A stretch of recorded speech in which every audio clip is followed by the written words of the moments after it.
محترم ناظرین کرام، السلام علیکم ورحمۃ اللہ وبرکاتہ۔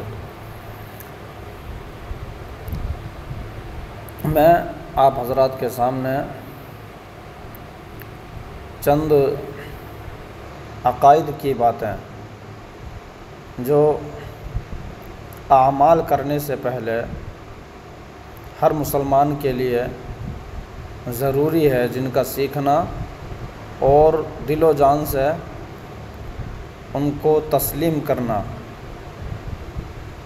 عقائد کی باتیں میں آپ حضرات کے سامنے رکھ رہا ہوں۔ چند ویڈیوز میں نے عقائد کے متعلق بنا کر یوٹیوب چینل پر میں نے ڈالی ہیں۔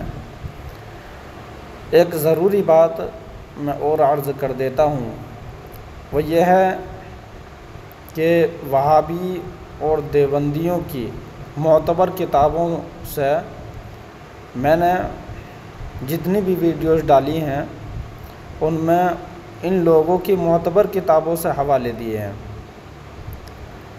اگر کوئی شخص ایک حوالہ بھی غلط ثابت کر دے، ایک حوالہ بھی غلط ثابت کر دے تو اس کو ہماری طرف سے 500 روپے انعام دیا جائے گا۔ کوئی بھی حوالہ غلط نہیں ہے۔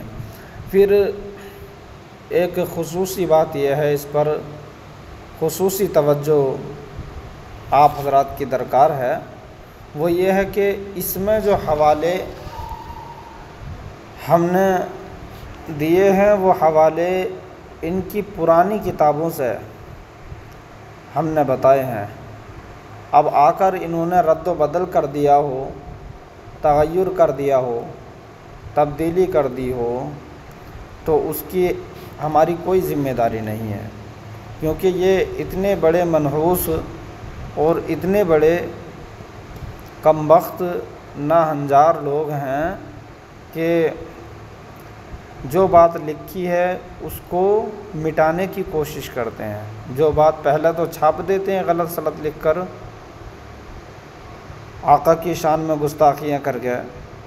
خود اللہ رب العزت کی ذات کے متعلق ان کے عقائد میں نے ایک کلپ میں بتایا اور میں نے اس کو اپلوڈ کیا یوٹیوب چینل پر TTI 786 پر۔ میں نے بتایا انہوں نے اللہ رب العزت کے متعلق لکھا کہ خدا تبارک و تعالی جھوٹ بول سکتا ہے، یعنی اللہ رب العزت کو ان لوگوں نے عیبی مانا۔ تو جو ہمارے چینل اور ہماری ویڈیوز کو دیکھنے والے ہیں ان سے میں پرخلوص گزارش کروں گا کہ برائے مہربانی ذرا غور و فکر کے ساتھ اپنے اعمال کا محاسبہ کریں اور تعلیم پر زور دیں اور عقائد کی باتیں سب سے پہلے سیکھنے کی کوشش کریں۔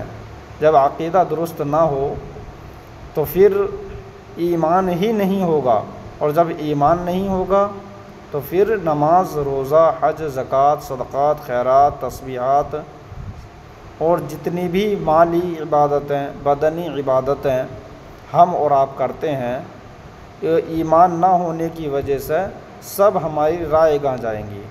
تو معزز ناظرین کرام، میری پرخلوص گزارش ہے کہ برائے مہربانی خدا را ذرا اپنے آپ پر رحم فرمائیں اور غور و فکر کے ساتھ میں عقائد کی باتوں کو سیکھنے کی کوشش کریں اور عمل کرنے کی کوشش کریں۔ السلام علیکم ورحمۃ اللہ وبرکاتہ۔